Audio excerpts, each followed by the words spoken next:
We need some answers about Yuji. He's entering what could be his final fight of the series, and there's a lot of plot lines that are finally coming together. So now is the perfect time to look back and list the lingering questions about Yuji. I'm sure there's more, but I've narrowed it down to 3.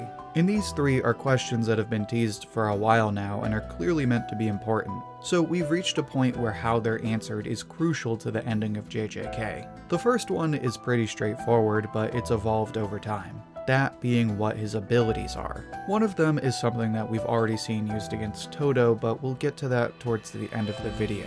Speaking of which, keep in mind that this video will contain spoilers. Now, if I ask you what Yuji's abilities are, odds are you'd say he has none, which for the most part has been the case for a majority of the story. His whole thing for a while has been being possessed by Sukuna. You know, the Naruto story of, well, I can't use any fancy abilities, but I'm strong 'cause demons. But even then, it didn't really do anything for him. It gave him strong cursed energy, but that was kind of it. If anything, it was more of a burden than a blessing. Which makes sense considering it is a curse, but still, you'd think it would come with some perks. Anyway, Yuji doesn't even have that anymore. Besides that, all he really has are Divergent Fist and Black Flash. The first is invented purely by accident, and both of them can be used by anyone with cursed energy. So the question is, with no Sukuna, what kind of techniques or abilities will we see Yuji use that will be unique to him?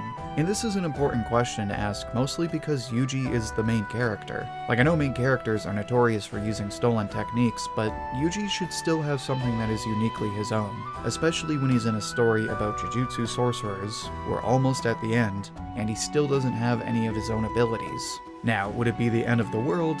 No, obviously not. It would be disappointing, but I'm sure the majority of people would agree that even without any bizarre powers, Yuji is still a cool character who's done his part and the story would work just fine. However, I would also like to point out that Yuji is about to fight Sukuna. You know, the guy that just beat Gojo. And while he did take his beating like a man, he still got his ass beat in their last fight. So you would think Yuji would develop some new abilities to even the odds. Especially when it's Sukuna we're talking about. I don't know. Like I said, I'm not too worried.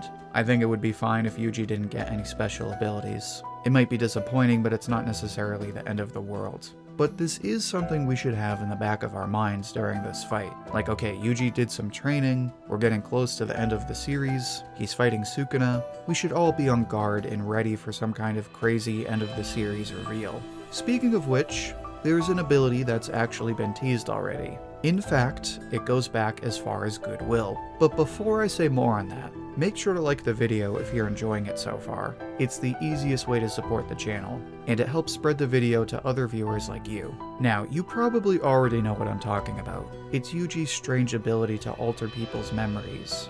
It might have happened in other cases, but as far as I know, it's only happened twice. Once against Todo and another time against Choso.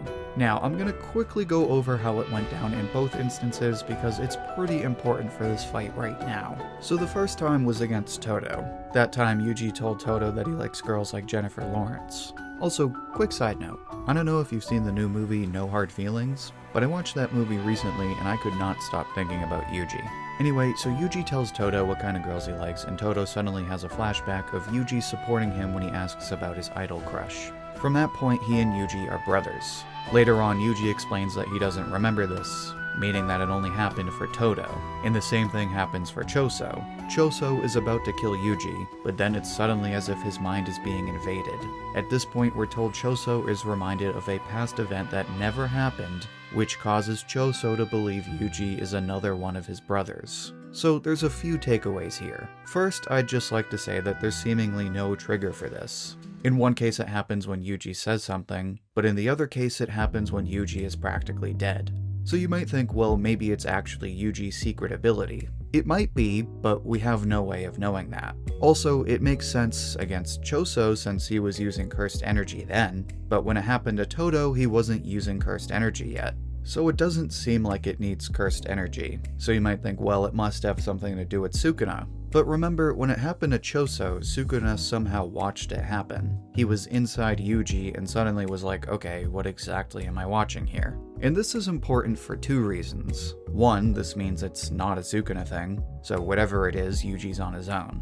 Second, and this is important for the Sukuna fight right now, Sukuna knows about this ability. In fact, he probably knows a lot more about it than Yuji does. And I say this because it always happens outside of Yuji's control, but his opponent can never do anything about it. But in this case, Sukuna already knows about it, he's gonna expect it, and he probably has an idea of how to stop it. Now, do I think there's some chance Sukuna becomes Yuji's brother like Todo and Choso? No, that would be stupid. But I do think we're getting to a point where it's been referenced in 2 of Yuji's major fights, and we still have no idea what it is. We're getting close to the end, and Yuji is in one of his most important fights. So I would just be thinking about this and be asking yourself how they're gonna handle this, because it's been dropped like it's this super important, mysterious thing. So we definitely need some kind of answer. And speaking of answers, that brings us to the last thing we should all have in mind. This, of course, being Yuji's connection to Kenjaku. I saved this one for last because we all freaked out when we got that reveal about his mother, naturally, so we know it's kind of a big deal. But in all honesty, I don't really know what to say for this one other than to just be ready. Like I've said a few times already, we're in the end here. Kenjaku is making moves and getting closer to his final plans, and I'm sure Yuji is somehow a part of those plans. Now, I don't know what's going to happen as far as Yuji versus Sukuna. I know a lot of people are saying Yuji versus Kenjaku should be the final fight. Either way, we're at the point where those fights are right here, right now. So it's only natural that we get some answers. Some things we should keep in mind are 1, did this somehow influence Yuji's insane strength and combat abilities? Maybe not, but it could be an explanation for that. 2, is Kenjaku the secret source of Yuji's potential new abilities? Like I said, we might not even get these abilities, but if we do, I think it's reasonable to assume that they go back to whatever Kenjaku's been cooking up. And finally, one thing we should be asking ourselves is, how much of this did Kenjaku plan? Was Yuji just some incidental pawn in his big game, or did Kenjaku plan everything the way it played out? Like, is this some Aizen level stuff where Kenjaku planned out Yuji eating Sukuna's finger and becoming Sukuna's vessel? Why did Kenjaku get involved with Yuji's family in the first place? There's a lot to consider here, and unlike the stuff from before, how these questions are handled could make or break the series. They're all pretty important, so if we don't get some good answers, then I'm sure people are gonna be pissed. Now, I'm sure there's plenty of questions I missed, but these are the big ones I've had on my mind, and they're the ones I think are the most important for the story. And now that we seem like we're in the end game, it's important that we start asking them now. But now I'd like to hear what you think.